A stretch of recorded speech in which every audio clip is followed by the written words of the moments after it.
अच्छे लोग जल्दी क्यों मर जाते हैं? क्यों भगवान अच्छे लोगों को ही उठा लेते हैं? दोस्तों, इस तरह के सवाल आपके मन में कभी न कभी तो आए ही होंगे। लेकिन अगर पुरानी पीढ़ी पे नजर डाली जाए तो पहले के समय में लोग बड़े आराम से 100 साल की जिंदगी जीते थे। ऐसे में क्या पहले के समय में कोई इंसान अच्छा ही नहीं था, या फिर आज का जमाना बदल चुका है और अच्छे लोग जल्दी मर जाते हैं?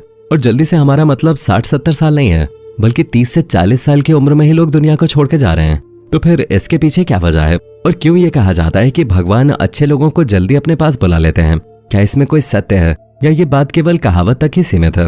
दोस्तों, हम शर्त लगाकर कह सकते हैं कि आपके दादा बाबा के जमाने का कोई न कोई इंसान ऐसा जरूर हुआ होगा जिसने 90 साल से अधिक की जिंदगी जी होगी।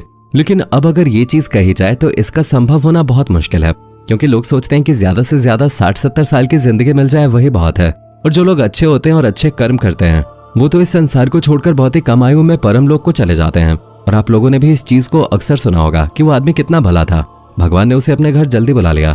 लेकिन कितने सारे पापी लोग अभी भी जिंदा हैं और भगवान उन्हें ऊपर बुलाने का नाम नहीं ले रहे हैं। अब यहाँ पर सबसे बड़ा सवाल यही खड़ा होता है कि वो क्या कारण है कि दुष्ट और अधर्मी लोग लंबा जीवन जीते हैं जबकि अच्छे और भले लोग जल्दी इस दुनिया को छोड़ के चले जाते हैं।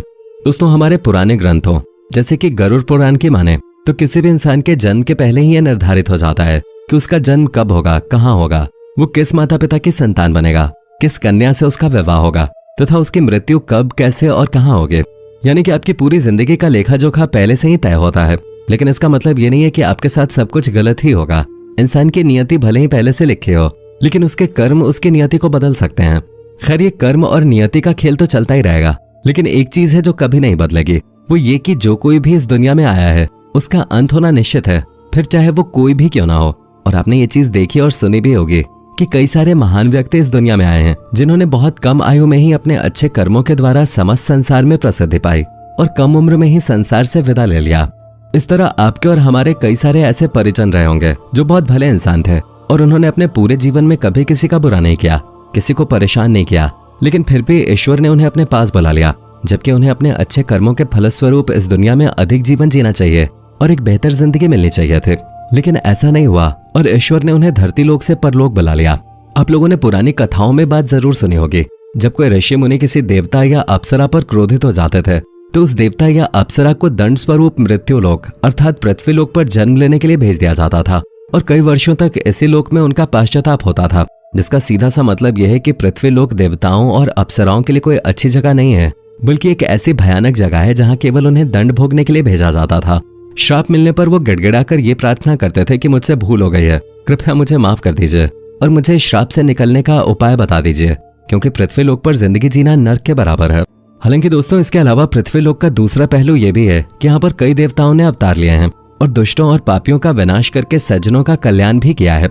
कहने का मतलब यह है कि पृथ्वी लोक समस्त ब्रह्मांड में नहीं अच्छा स्थान है, नहीं बुरा स्थान है, क्योंकि यहाँ पर अच्छी चीजें भी होती हैं और बुरी चीजें भी। आप इसे एक प्रकार से कर्म भूमि कह सकते हैं, जहाँ पर कर्मों के अनुसार ही आगे की यात्रा तय होती है।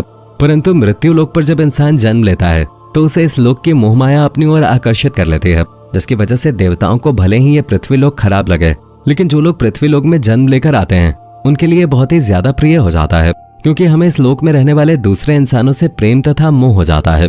इसलिए हम इस पृथ्वी लोक को छोड़कर कभी जाना ही नहीं चाहते हैं। और अगर हमारा कोई प्रियजन इस लोक को छोड़कर चला जाता है तो हमें बहुत ही ज्यादा दुख होता है, क्योंकि वो हमें छोड़कर गया है और हमारा उनके साथ एक ऐसा रिश्ता बन जाता है जो हमें मोह में डाल देता है। जब कोई इंसान मृत्यु को प्राप्त होता है तो उसकी जीवात्मा यमदेव के पास चली जाती है, जहाँ पर उसके अच्छे और बुरे कर्मों का लेखा जोखा मौजूद होता है। यदि किसी जीवात्मा ने पृथ्वी लोक पर जीवित रहते हुए बुरे कर्म किए हों और दूसरे इंसानों को सताया हो और उन्हें तकलीफ पहुंचाई हो तो उसे अगला जन्म प्राप्त होता है और पिछले जन्म में उसके द्वारा सताए गए सभी लोगों का हिसाब किताब उसे अगले जन्म में ही चुकाना पड़ता है। इसी वजह से उस जीवात्मा को लंबे जीवन काल का मौका दिया जाता है।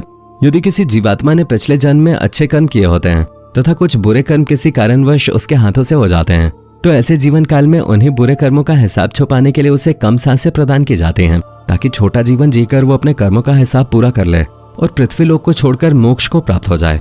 ऐसे में कई लोगों के मन में ये विचार चल रहा होगा कि अच्छे कर्म करने वाले लोगों को आयु लंबी मिलनी चाहिए और बुरे कर्म करने वाले लोगों को छोटी आयु मिलनी चाहिए, ताकि वो अपने बुरे कर्मों को और ज्यादा न कर सकें और संसार में सुख शांति बढ़ जाए।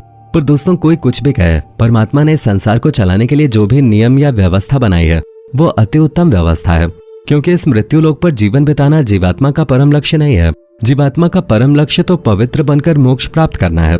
जब हम नया जन्म लेते हैं तो हमें अवसर प्राप्त होता है कि हम अच्छे कर्म करके अपने परलोक गमन के स्तर को सुधारें, परंतु हम बुरे कर्मों को करके उस स्तर को नीचे गिरा देते हैं। उसकी वजह से मृत्यु के बाद भी हमें लाखों करोड़ों सालों तक अपने द्वारा किए गए उन पाप कर्मों की सजा को सहते हुए प्रेतलोक में भटकना पड़ता है।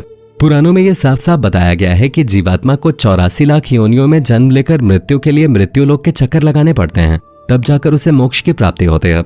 परंतु जो जीवात्मा अच्छे कर्म करने वाले होते हैं और परोपकार करने वाले होते हैं, उस जीवात्मा की मदद करके ईश्वर उसे कम आयु प्रदान करता है ताकि वो अपने सभी बुरे कर्मों का हिसाब पहले ही कर ले और मुक्ति को प्राप्त कर सके, और उसे कुछ जन्मों में ही परम धाम प्राप्त करके मृत्यु लोक के कष्टों से छुटकारा मिल जाएगा। हम यहाँ मृत्यु लोक यानी कि पृथ्वी लोक को कष्टदायी इसलिए कह रहे हैं क्योंकि समय के साथ ही पृथ्वी लोक में बुराइयां लगातार बढ़ रही हैं, जिसका अनुभव हर किसी को कभी न कभी करना ही पड़ता है। और ये सब कुछ हर जीवात्मा को इसलिए सहना पड़ता है क्योंकि उसका पृथ्वी लोक में कोई न कोई लक्ष्य जरूर होता है, यानी कि किसी न किसी काम की पूर्ति के लिए हर एक जीवात्मा को पृथ्वी पे जन्म मिलता है ताकि वो अपने कर्मों को पूरा करके संसार से मोक्ष प्राप्त कर सके। पर लोग अपने कर्मों को पूरा करने की जगह बुरे कामों को करना शुरू कर देते हैं, जिसके कारण उनके कर्मों का लेखा जोखा बढ़ता चला जाता है और लगातार उन्हें पृथ्वी लोक में जन्म लेकर यहाँ की बुराइयों को सहना पड़ता है।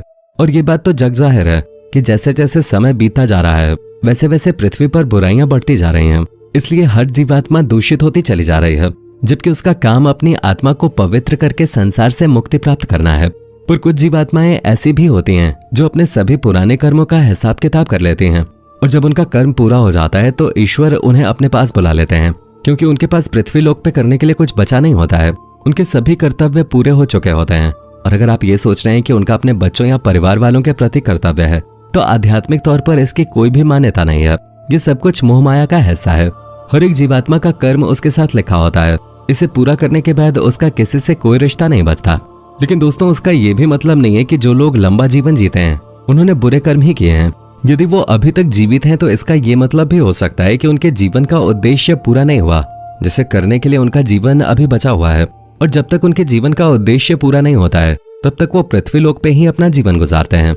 तो दोस्तों, उम्मीद है आपको इस वीडियो को देखने के बाद ये बात स्पष्ट रूप से समझ में आ गई होगी कि ईश्वर क्यों अच्छे लोगों को जल्दी अपने पास बुला लेते हैं और क्यों बुरे लोग लंबे वक्त तक पृथ्वी पे रहते हैं और यहाँ की जिंदगी जीते हैं।